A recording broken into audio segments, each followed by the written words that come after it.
The boardroom on the 40th floor smelled like fear that morning, though none of the men in $1,000 suits at the mahogany table would have admitted it. Marcus Wren stood at the head of it, phone pressed to his ear, his face the color of old paper. Across the glass wall, the city glittered like nothing was wrong, which was the cruelest thing about mornings like this one.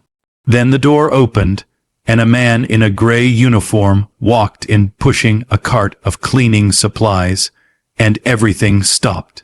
He wasn't supposed to be there, not during an emergency shareholder call, not while $300 million sat somewhere it shouldn't be, quietly disappearing.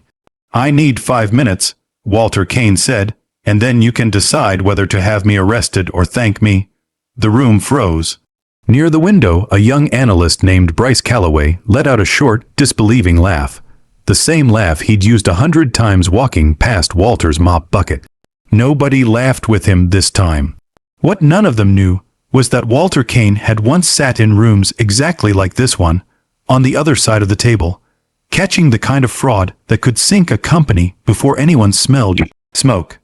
And the next few minutes were going to reveal why a man who once ran forensic audits for one of the largest firms in the country was now emptying trash cans on the 40th floor. This is the story of what happens when the truth waits patiently in the last place anyone thinks to look.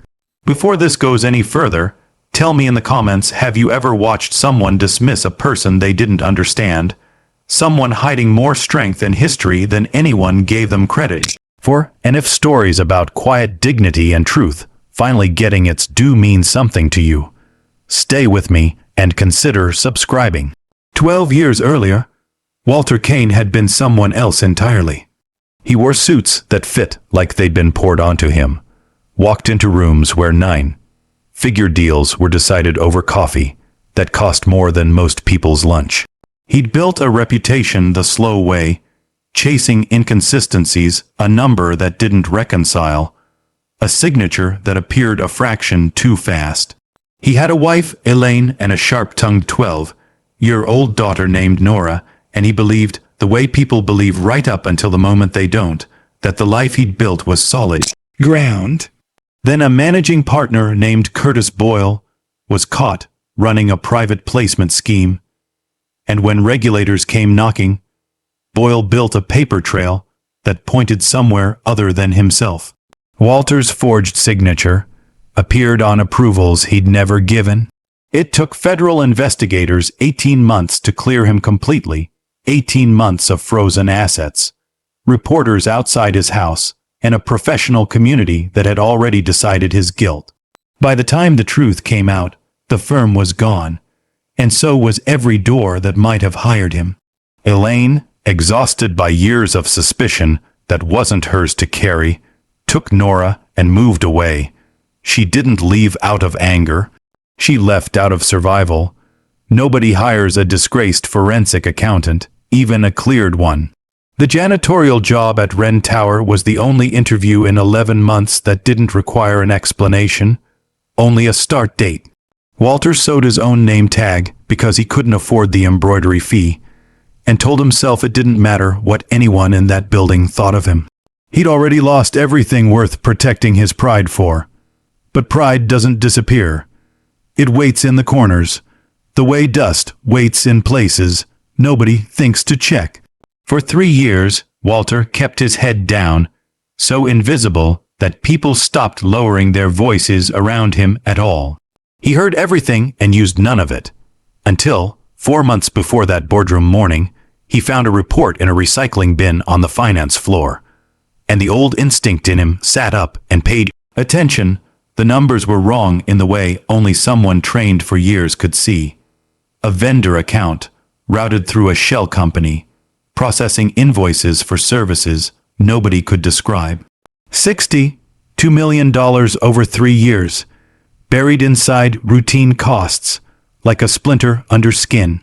The signature, approving every invoice, belonged to Daniel Wren, Marcus Wren's own son, and the newly installed head of vendor relations. Walter told himself to put the report back. 3 separate times, he found himself pulling it out again at 2 in the morning instead. It was Ruth Okonkwo, a retired SEC forensic auditor who lived 2 floors below him, who finally convinced him to act. She'd figured out what he used to be on her own, watching him untangle a neighbor's dispute with surgical clarity. "You have to tell Wren," she said over coffee on her balcony, "and say what? That the janitor found evidence his son is stealing from him." "Don't tell him you found it in a bin," Ruth said. "Tell him what you actually are. You're not hiding a crime, you're hiding a skill." For 2 weeks Walter did nothing, terrified in a way he hadn't been since the federal investigation. Then, emptying trash outside the finance department, he overheard Bryce Calloway laughing about a coworker who'd been quietly let go after asking too many questions about vendor spending. "Guy should have minded his own business," Bryce said, not lowering his voice. "Some things aren't meant to be found." Something in Walter went still. He thought of Nora, 19 now, who deserved to know her father had been the kind of man who noticed when something was wrong and did something about it. That night, he wrote up everything he knew, cleanly, the way he used to write reports that mattered. Ruth had one favor left, an old SEC contact now in compliance at Wren Enterprises, and the report reached Marcus's desk with a note. "You need to read this before your 10 a.m. call." Marcus canceled the call. He gathered the board instead, and his son, who arrived already defensive in a way that told Marcus more than the report had. When Daniel dismissed the allegations as clerical confusion, someone with no financial background clearly misunderstood. Marcus made a decision that surprised the whole room.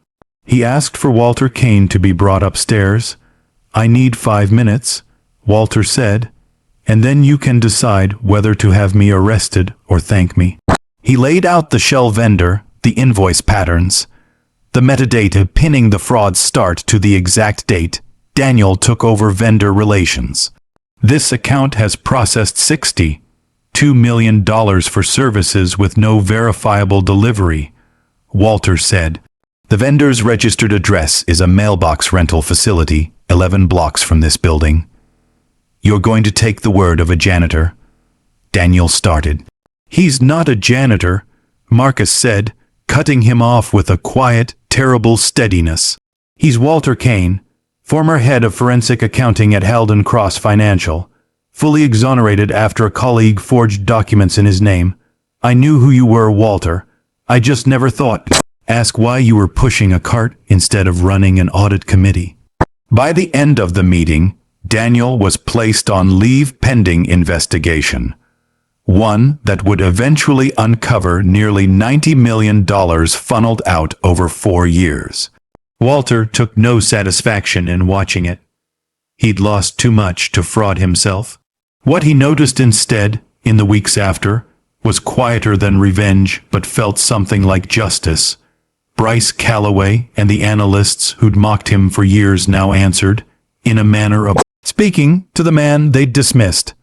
Marcus created a new role, Director of Financial Integrity, and there was only one candidate he wanted.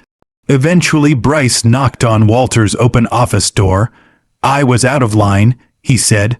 "I'm sorry." Walter considered him the way he used to consider a column that didn't reconcile.